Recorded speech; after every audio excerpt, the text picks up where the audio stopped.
Welcome into Second Down on ESPN Radio. Christian Gokel alongside Cody Queen and Cam Urshry. Glad you're hanging out with us on this Tuesday afternoon. We, of course, presented to you by The Uniform Source. 2 different locations in Savannah. Take care of all your uniform needs. A lot to dive into today, Cody. The Braves got back on track last night. Seemed like they were having a little bit more fun last night, which is something we've been waiting to see from this team. Obviously, a lot of draft talk today. Some interesting stories around Justin Fields. Some wild mock drafts around Justin Fields. Speaking of mock drafts, we will give you 11 through 22 of our final predictive mock draft coming up a little bit later in the show today. 3 o'clock kicking off 3 and Out today, Cody. Cole Kubelik, ESPN analyst, going to be on the show. We're going to ask him some of the biggest draft questions, some guys from the SEC who he thinks are going to be taken early, some of the linemen as well, his breakdowns. Is Penei Sewell the best offensive tackle in this draft? We'll talk to Cole Kubelik about that coming up at 3 o'clock. But I wanted to start today, guys, a little bit of a blind test. I want you guys to just pick, when I give you these stats, which one of these quarterbacks you would take if your team had the pick and they were all available, okay? So I'm going to give you some stats. I will tell you all of them have been in the college football playoffs, so they're obviously all winners, right? All of them have been conference champions, so they all have rings on their fingers, right? All of these guys have played in national championship games. But I'm going to read you the stats out, and I want you to tell me which one of these guys you would take, okay? Okay. Sound good? Cam, you got it? You with me? Gotcha. All right. So quarterback 1, in his final season, he had a completion percentage of 69.2. He averaged 9.4 yards per attempt. He had a 169.2 quarterback rating. And he's 6'6". Big dude, right? Next quarterback had a 77.4 completion percentage, 11.2 yards per attempt, 203.1. in his quarterback rating. All right, I'm not going to give you the heights because I don't want you guys to be. I know you guys are smart. You guys do all your draft prep. You're going to be like, oh, he's 6'3" and 2 quarters. Know exactly who that is. All right, final quarterback, 70% completion percentage, 9.3 yards per attempt, 175.6. All right, but let me go back with a caveat. First quarterback who completed 69% of his throws threw 87 screen passes last year. Second quarterback who completed 77.4% threw 85 screen passes last year. The last quarterback who completed 70% of his passes only threw 20.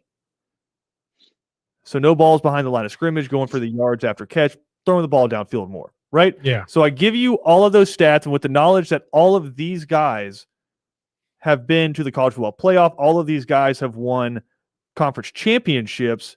If you just blind testing, which one of those guys are you taking? Last one. The last one. So less than 20 screen passes, 70% completion percentage, 9.3 yards per attempt, 175. So it's almost 20 points less, or almost 30 points less on his quarterback rating, but it wasn't buoyed by screen passes, right? Okay, so Cody's going with the last. Cam, which one would you go with?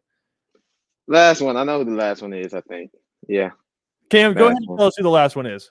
Justin Fields. Last one is Justin Fields. You know, I like this. He's a business. And what's the common conception around, or perception around, Ohio State quarterbacks? Oh, well, they just throw short passes, and they're screen passes, and of course they have great stats because they're throwing to 5 stars behind the line of scrimmage, and those guys are making all the plays, right? That's the common perception around Ohio State quarterbacks.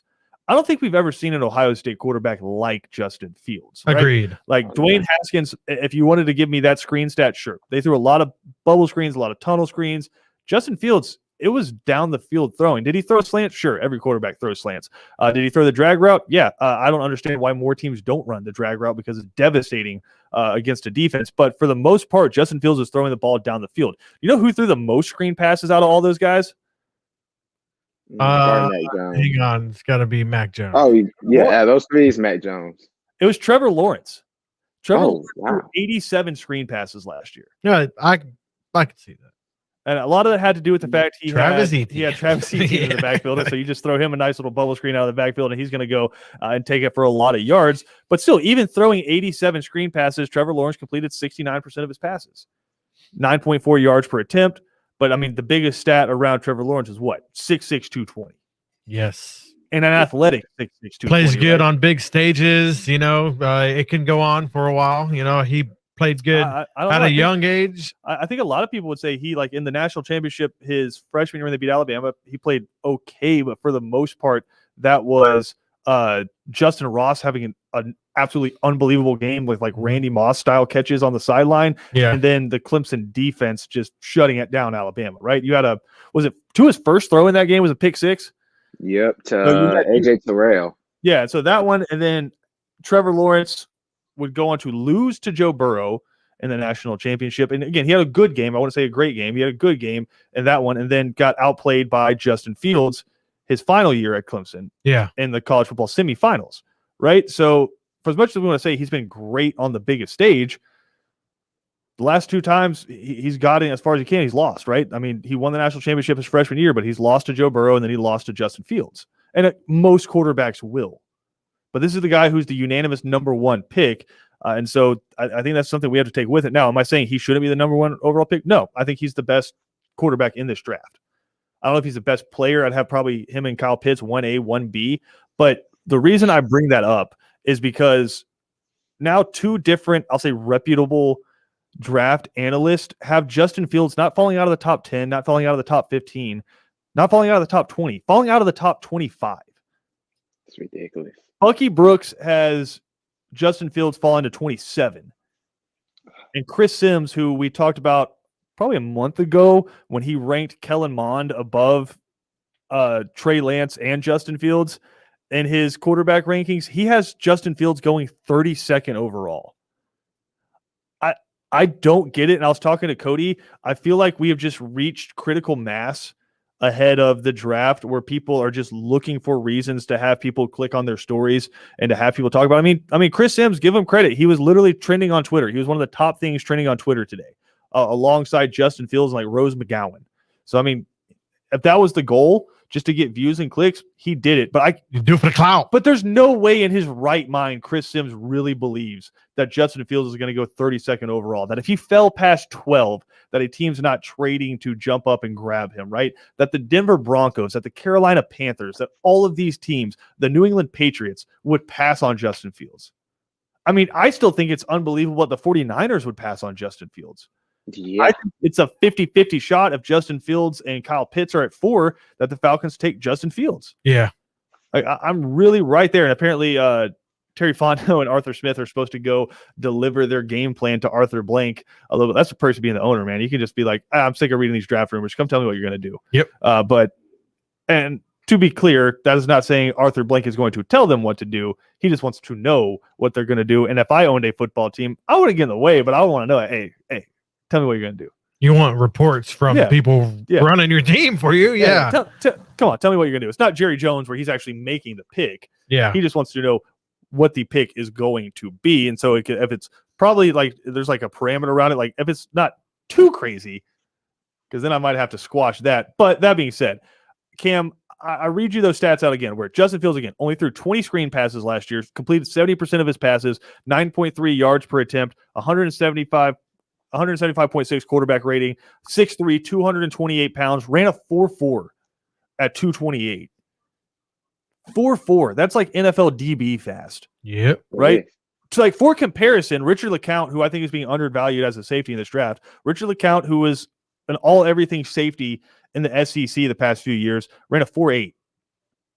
And Justin Fields is out here running a 4.4. I don't understand why quarterback. He's sliding either. A lot of people had a Richard LeCounte in the first round, and now he's not. I think he'll be a third rounder. I think he's a good second round Smart pick if you can said get this him. about Richard. I know we're getting off track here, but Kirby Smart said this about Richard early in his career. He's probably the most talented safety he ever had, but he would make some of the most amazing plays he'd ever seen, and then he would make some of the most boneheaded, blown coverages he's ever seen. So, I mean, I would go back to the SEC championship in 2018, where they kind of like rolled into that coverage and he fooled Tua and picked off Tua in that game. It's just amazingly rangy. If the ball gets anywhere near him, he's going to pick it off. So I think Richard's going to get selected, but I was just for comparison's sake, right? Yeah. He's only a little bit slower than Tyson Campbell, like Justin Fields. Justin Fields is only a little bit slower than Tyson Campbell, and he weighs 228 pounds and he's playing quarterback.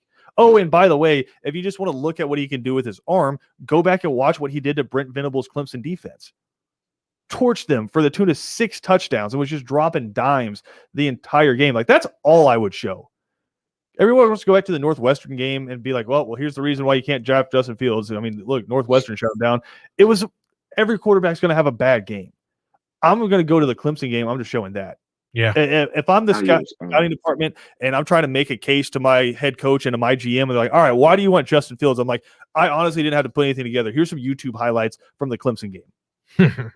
Here's him throwing 60 yards on a rope after having his ribs busted from a linebacker. So if you want to talk about, is he tough? Shrimp G, dude. Yeah, is he tough? Can he stand in and take a hit? I mean, he took a nasty hit, like head down in the ribs. I think the guy got ejected for the hit because he put his head down into Justin Fields' ribs, stuck in there and is dropping like 60-yard dimes. I mean, Cam, in my opinion, he's the second best quarterback in this draft. I find it unfathomable that he would drop to 32 like that. Like, I think it's insane to think Penei Sewell is going to fall to 10 because Kevin was talking about that. I like literally, you know how they say like different animals can see different colors than us, right? Like the cones in their eyes can see different colors. Like the mantis shrimp can see like 600 times more colors than us or something like that. Like, try to imagine a different color. Or like try to imagine infinity, like try to imagine forever. Like it makes you sick thinking about it, right? That's kind of how I feel when people start talking about Justin Fields falling to 32. Yeah, I didn't even think he'd fall past 2. I remember watching the college football playoffs. I'm like, half a bad game so he could fall to the Falcons at 4. Now it looks like he's going to fall to the Falcons at 4, and we might not even get him. He's definitely the second best quarterback in this draft, can make the plays, make the throws. I told you, I said this months ago, I hope we get him. Just grab Justin Fields, let him sit behind Matt for a year. We'll figure it out from there.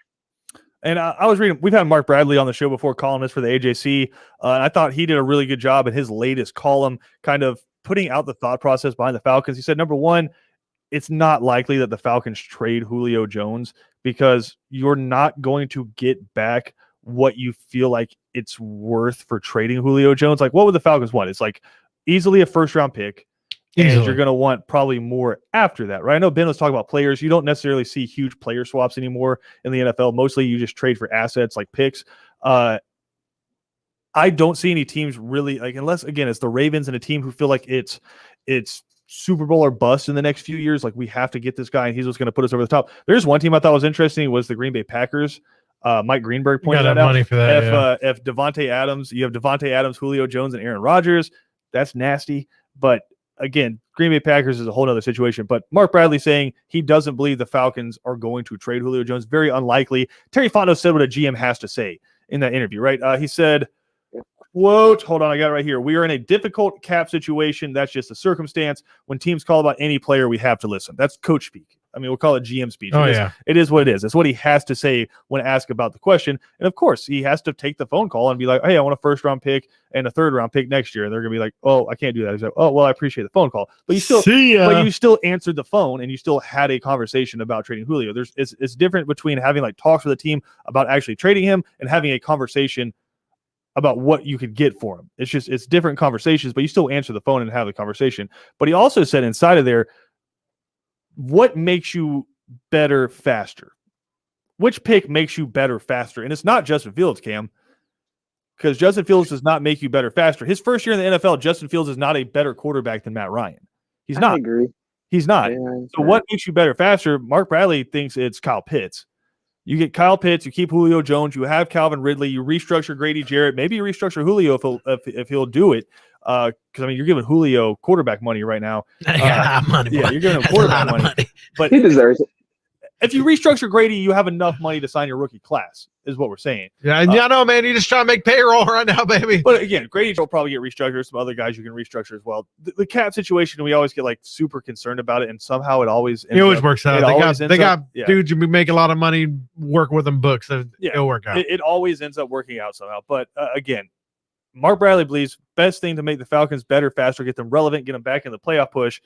You draft Kyle Pitts, you add him to that offense. And I've spoken about this. I think you add Kyle Pitts because, yeah, you're really good between the 20s right now if you're the Falcons. You got a whole bunch of yards, between the 20s. You can throw the ball, can't really run the ball great, but you can throw the ball all over the place.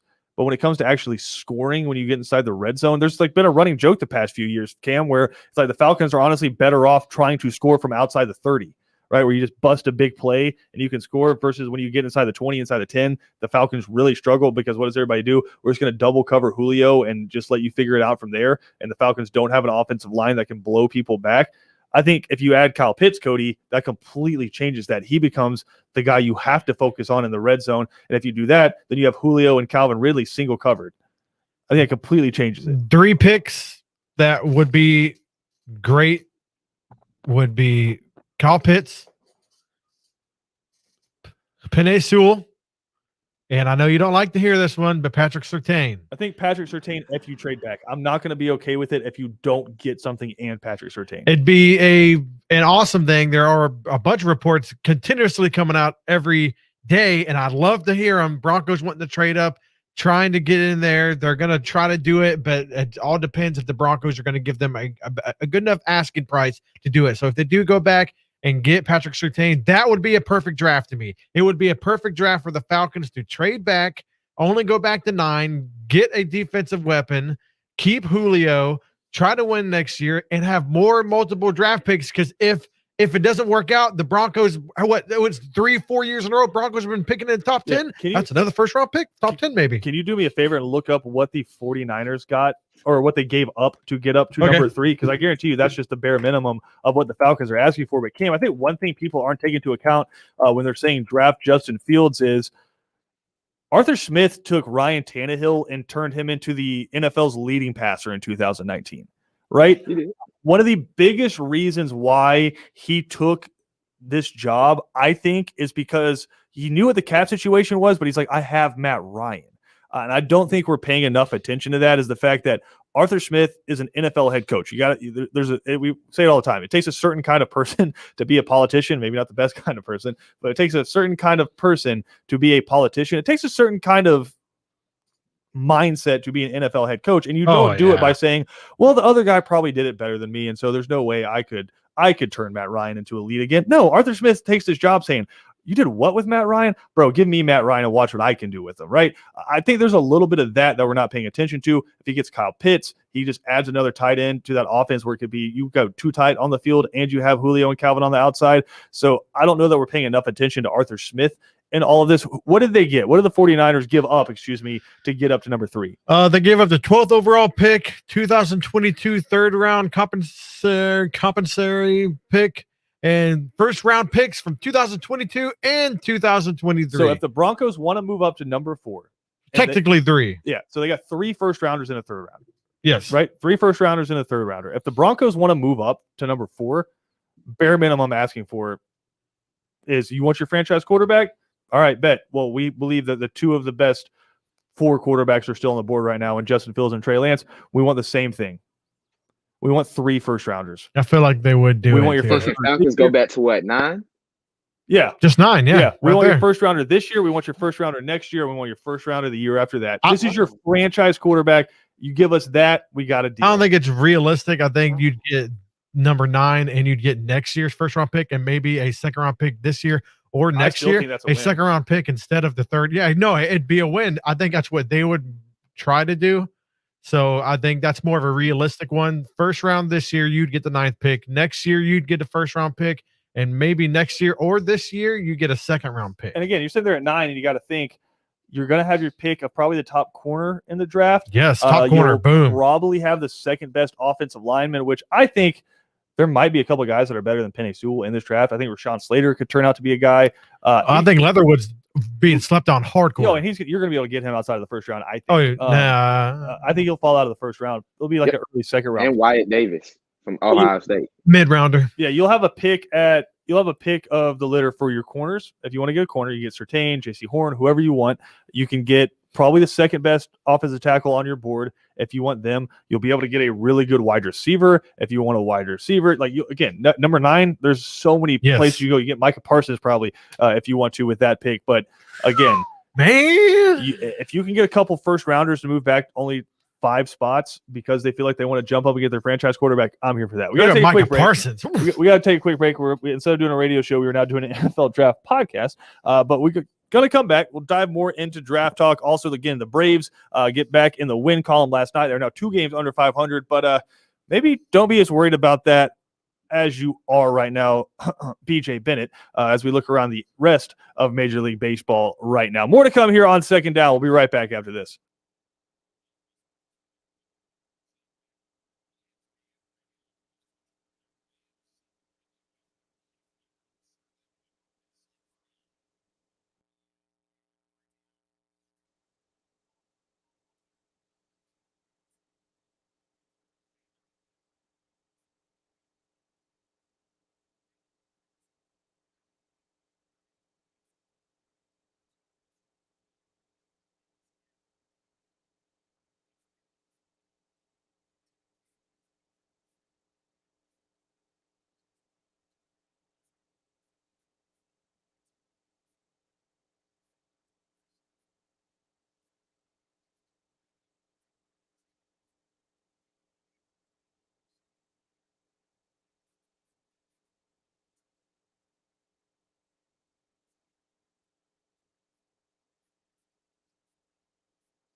Welcome back into Second Down right here on ESPN Radio. Christian Gokel alongside Cody Queen and Cam Ursery. We will give you picks 11 through 22 in our predictive first round mock draft coming up in the next segment. But guys, the Braves get back in the win column last night, now 10-22 on the season with 3 games left in this homestand versus the Cubs. But before the game yesterday, I think is where the luck truly changes. Maybe this is something we're going to be talking about a little bit later in the season. It's like this was the turning point. Dansby Swanson channeling his inner Pedro Serrano. I don't know if you guys know that reference from Major League. Cam, Major League might be a little bit before your time. I don't know. But he broke out the sage, trying to get rid of the bad spirits from getting shut out in 2 games in the doubleheader. Broke out the sage in the outfield, got rid of the bad spirits yesterday. Braves go on to win the game 8-7. Dansby Swanson, opposite field home run in the game. So maybe Dansby Swanson exercising some demons out of Truist Park. The Braves offense exploding. Freddie Freeman with the 3-run jack. You had a big first inning, 4-0 first inning, and honestly thought you were going to knock the starter out of the game, but stick in there. Charlie Morton does give up the grand slam, but outside of that, I thought he threw a pretty good game. It just shows you the dangers of walking, right? Walk 2 guys, got them on base, eventually loaded the bases, and then Chris Bryant, you throw him 1 bad pitch, and he deposits it into left field for a grand slam. So you go from 4-0 up to 4-4 really fast. Freddie Freeman, after Dansby Swanson's home run, extends the lead back out. Hold on to win 8-7. That definitely felt like one of those games the Braves were going to blow at the end, but you hold on to win the game. But again, Charlie Morton, 5 1/3 innings pitched, 5 earned runs, 4 of those coming off of 1 bad pitch to Chris Bryant, but also 6 strikeouts. Again, Freddie Freeman with the 3-run homer, Dansby Swanson going the other way as well. Didn't get a ton out of Ronald Acuna last night, but that's got to be a good sign. You're not going to be able to count on him every single night to win these games for you. So, I mean, Cam, it's got to be a good sign that the Braves are out there and they can take it and say, hey, listen, Ronald, we know your back sore from carrying us, right? We know your ab's still a little sore as well, probably strained it from carrying us as well. We got you tonight. We can put 8 runs on the board. Yeah, it's good to see him pick up the slack. Last 2 games didn't score any runs. So this game, 8 earned runs, 4 in the first inning, kind of a seesaw battle, but it's good that they just got a win, a W in the win column. That's the good part. And then they got 2 more games left in this 3-game series. Oh, so 3 games. Back at 5. 4 games set. Yes, it is. Yeah, 4 games set against the Cubs coming up. So you got 3 games left. If you can go and, God forbid, sweep the Cubs, then I do that. You be above 500. That's all we're looking for. That's all Cam and I want is get back to above 500. But Cody, this team, you not a huge Braves fan. You watch the Braves obviously for your job, but not a huge Braves fan. But just, I know more about Braves than any other baseball team. There you go. Yeah. But just from the outside looking in, I think this team performs better when they're having fun, right? When Marcell Ozuna is having fun, he's smiling, he's mixing it up. Ronald Acuna, same way. Freddie Freeman's a machine. Freddie Freeman just goes up there and hits. I mean, Dansby Swanson, even Ozzy Albies, like when these guys are having fun, I think the team kind of exists on a different plane, and that's where other teams start getting worried is when you see Marcell Ozuna, he's got a little pep in his step. Ronald Acuna, he's got a little pep in his step. That's when you start getting worried as other teams because that's when those guys are really feeling it. I thought yesterday you finally saw them having a little bit of fun. And, I mean, Brian Snitker said it, man. Sunday sucked. You just got to accept it. I mean, 2 games, you get shut out on both of them. You get no hit another one. I mean, Brian Snitker even said it. He said, Kevin disagreeing about this one. Brian Snitker said, he's like, sure looked like a no-hitter to me because you got no hit in that second game. No fun. It sucked, but you got to move past that. Had fun, and I just think this team's way more dangerous, and this is where you get a hot streak is when this team starts having fun. Once you start getting them all riled up and stuff like that, it's fun to watch these Braves. You got my boy Travis out there, got 2 RBIs last night. You know, he was once you get everybody warmed up, everybody around them starts doing better. You know, you've played sports. Anybody has been any kind of team atmosphere from the Army to sports to the Navy, Marines, or baseball or tennis or anybody you're in a organization or even work in an office setting. You know what I mean? It doesn't matter where it is. If you have a team setting, if you're all not having fun, even though what you're doing sometimes is miserable, then you're not going to do it in an effective manner. You got to be out there, be motivators. And once the motivators on the team start stirring it up and start getting these guys hyped up, in the So, dugout, just gonna you feel good, look good, play excuse good, me, baby. Excuse me, Mr. Rockies fan. I have to interrupt there. It's not stir it up. It's mix it up. But I appreciate it. You're kind of like the knockoff brand of mix it up. No, you're the knockoff brand. Stir It Up is a Bob Marley song. So I don't know if those things are took it. too. I don't know if those things are too like. And I want to say I'm a Rockies fan. are related to each other. Are we still last in the league? Yes, you are still last in the West at 8-14. I think we're last in the league, the whole league. Yeah. Yep, Yeah. we are. No, never mind. Twins and the Tigers. Woo! They only got 7 wins. We got 8. I have bad news for you. They're not in the same league as you. You're National League. They're American League. Oh, I got some bad news for you. But that does bring me to my next point. Yeah, that does bring me to my next point. Brave fans, you're 10-12 right now. I know it's not the start you were hoping for, but literally you're a game and a half out of first place in your division. The only team above 500 in your division are the Mets. Yep. Phillies are 500 right now. Miami has the same record as you. And then you start looking around Major League Baseball. St. Louis is 11-11. The Chicago Cubs are 10-12, right?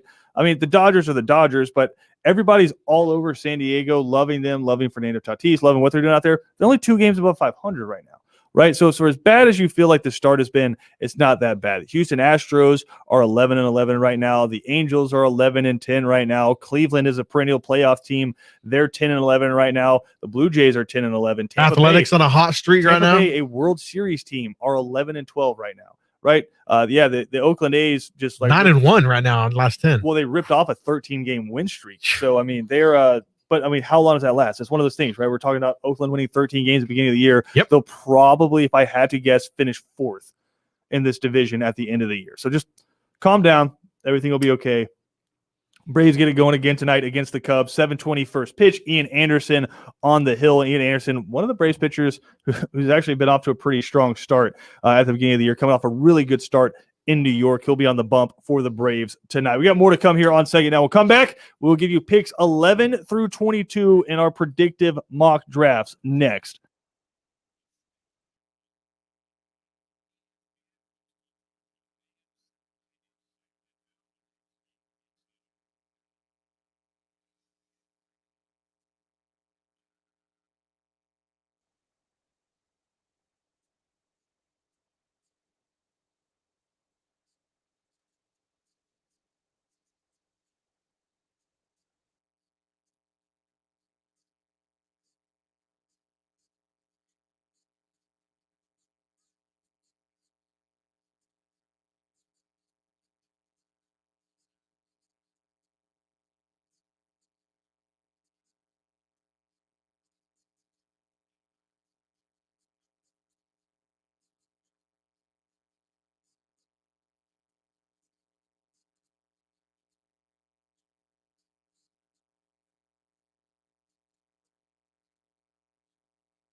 Welcome back into Second Down on ESPN Radio. We are, of course, presented to you by the Uniform Source. We gave you picks 1 through 10 yesterday in our predictive mock drafts. Again, this is kind of competitive. It's what we think the teams will do. We have some different strategies going on.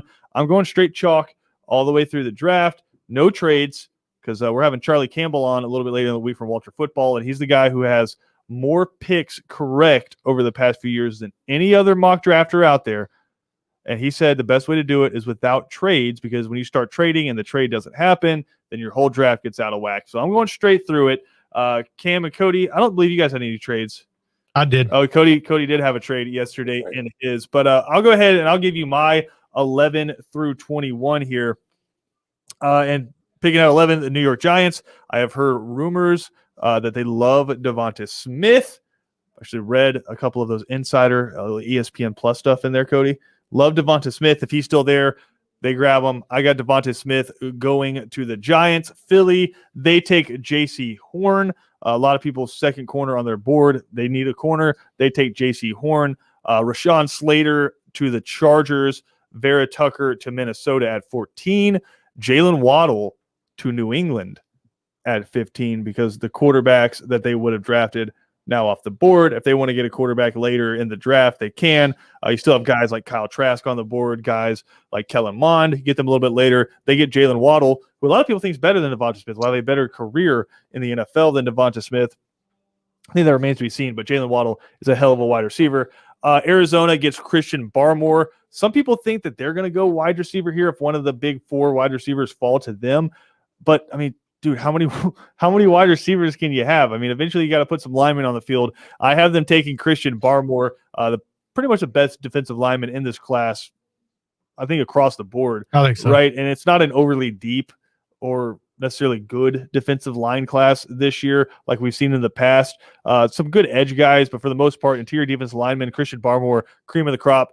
He goes 16 to Arizona. I have Darisaw out of Virginia Tech going to Oakland. They need a corner. They need some safety help as well. But, I mean, when Darisaw falls to you, who I think might end up being the best offensive lineman out of this draft, I know it sounds wild, but, I mean, dude's good. It falls to you at 17. You got to take him.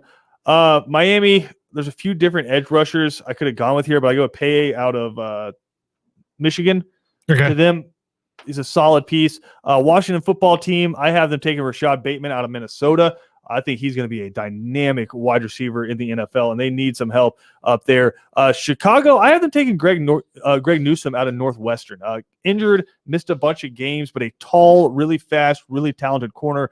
A lot of people have him as a second corner in the draft. I pretty much go Surtain J.C. Horn over him, but I think if he falls all the way to 20, Chicago would be happy about that.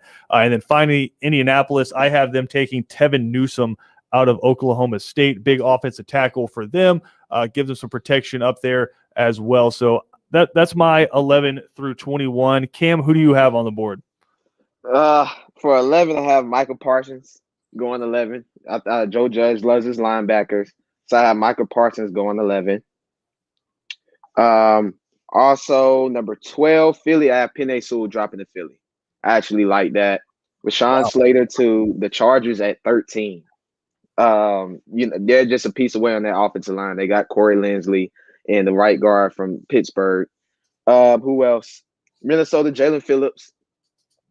Zimmer, he likes his edge rushers. He likes defensive players to pair up with Danielle Hunter. 15, New England, J.C. Horn. They're trying to get Stephon Gilmore out of there eventually soon. He's aging. Get the next guy, J.C. Horn. Carolina corner for another one? Yes. Yep, basically. Arizona, Caleb Farley. I know he has back problems, but they just lost Patrick Peterson. He's gone. He's in Minnesota. They're going to get a corner. Oakland, they need defensive line help. Christian Barmore, who I agree with you, best interior defensive lineman. Miami, Najee Harris. I think they want to get 2 or more weapons. Why not pair him up? I had Devontae Smith going at 6. Now you get his teammate, Najee Harris. We have a backfield in Miami now. Yeah. Oh, yeah. They're trying to get a squad. 19, Washington. Ron Rivera, he likes linebackers, so I'm going to go the linebacker from Notre Dame, Jeremiah Owusu-Koramoah. I tried my hardest on that. Chicago cornerback, Asante Samuel Jr. Asante Samuel Jr. going 20. And then Indianapolis, Quiddy from Michigan. I think they need another edge rusher. That'd be perfect with DeForest Buckner. Cam agrees with me with 3 picks out of these. So I'm going to go with my number 11. I'm going Jalen Waddle to the New York Giants. Number 12, I'm going Elijah Moore out of Ole Miss. Wow, that's early. To the Philadelphia Eagles. They need wide receiver help tremendously. Philly likes to reach in every single draft that I have ever seen them do. So they're going to reach to get a wide receiver. Me and you agreed on this one there, Cam. Rashawn Slater, offensive All three of tackle. us agreed on that one. Yeah, that's right. Hey, look at that. Going to The Chargers. LA. I was going to call them San Diego, LA. And their last piece they need for offense is literally just an offensive tackle. Get him in there. He will plug right away. Not really. On the Austin Eckler train? Well, no, they I think they can plug anybody in there. They're not a run heavy type of offense first. They are definitely pass first. And then whoever can just get the ball, get you 3 yards once in a while, it's fine. Number 14, going with Christian Darrisaw, Virginia Tech offensive tackle. Great pickup by them. They're always picking offensive tackles. It seems like it every year.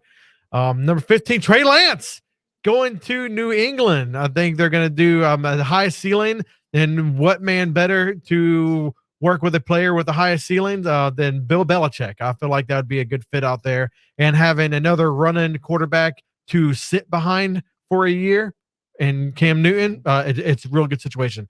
Number 16, gotten my boy, one of my favorite defensive players in the draft, Micah Parsons, sliding all the way down to number 16 to the Arizona Cardinals. They pretty much picked best player available, and he will be him.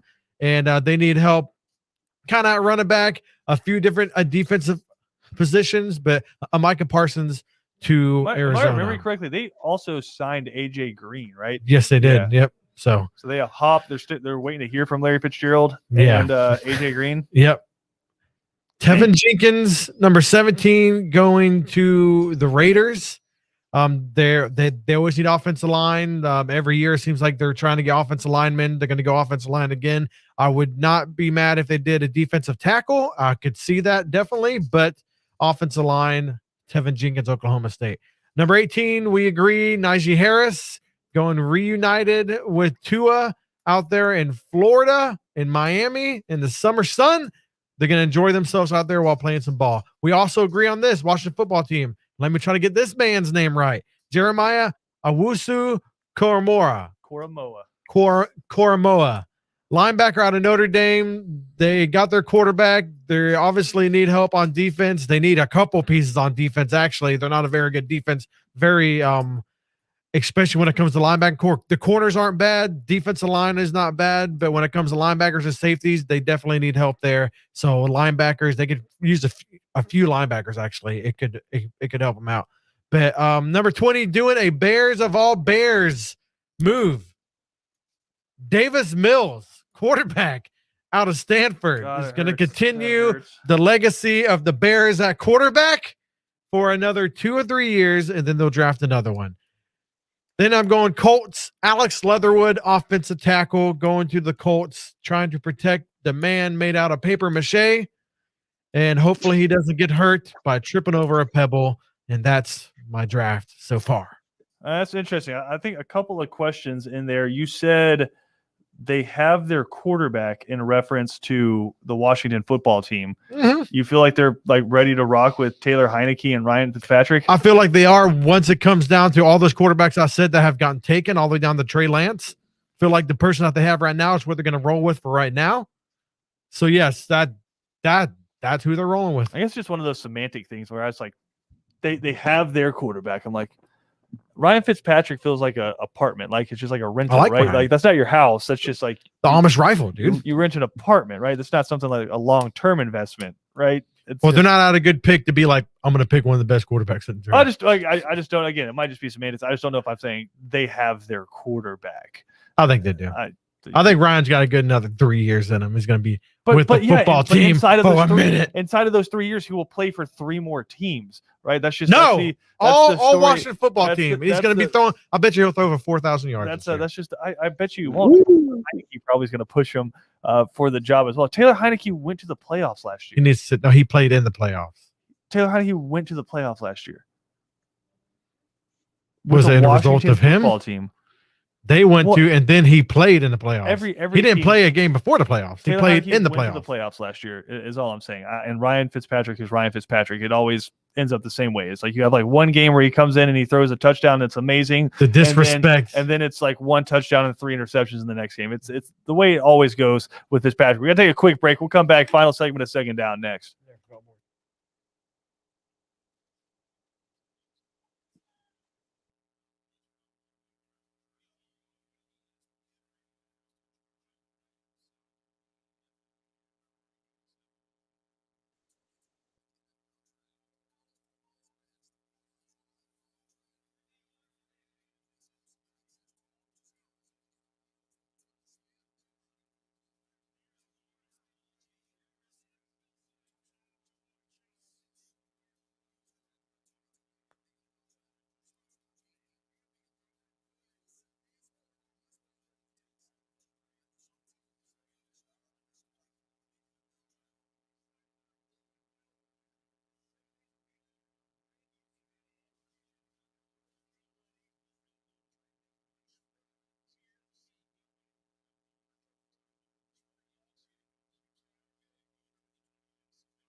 We got Braves Cubs coming up for you a little bit later tonight. 7:20 first pitch. We'll have full coverage for you right here on your home of the Braves, ESPN Coastal Georgia. Pregame coverage coming up to you right after 3 and Out. But coming up here at the top of the hour, we'll catch up with ESPN analyst Cole Kubelik, asking some really important questions coming up in the draft, guys. Who is his best offensive lineman? Is Penei Sewell everything he's hyped up to be? David Pollack had some interesting questions about Mac Jones. We'll ask Cole Kubelik about that as well. A little bit later in the show, we'll catch up with John Shipley from the Jaguars Report, ask him what their mindset is with that second pick in the first round. And then after, obviously, we know Trevor Lawrence is going number 1 overall. But what are the Jaguars going to do with the rest of the draft? We'll talk to John Shipley about that. Then the most important conversation we will have all day, Rich Styles. 4:20 today on the show, ahead of tomorrow's Ultimate Showdown, Cam. Rich Styles versus myself to finally settle who is the true golf expert in this studio. We tied in our Masters picks. And so now we have to settle it on the course. Rich Styles and I, he did it super early in the morning again, Cody. I was like, hey, don't make it before 8 a.m. He was like, fine, 8:30. I'm like, God bless, man. And how early are you trying to make me wake up, Rich? And I told him, I said, we're going to be there like 30 minutes early. He goes, oh, I'm going to be there way before that. Yeah, he's going to be out there yeah. like walking the greens. He will have walked the course at least once by the time we get there, measuring out the greens, just like taking balls out of his pockets and like throwing them on the green to watch them roll. I don't need all that. Got like a protractor. Yeah, let me go out there, give me 10 balls on the range. Let me hit a few of them, and then I'm gonna take this old man down. So that's happening. You better win. You better win. I better win. Oh man. Yeah, I mean, Cam, who's your pick? If you had to put fake money down on it, who you taking? You. Let's go. Let's get it. I will be the new Back Nine Boys champ. We're going to do it for like pink slips with our shows. If Rich wins, he's taking over second down. If I win, I'm taking over Back Nine Boys. We'll find out if I still have a job tomorrow on second down.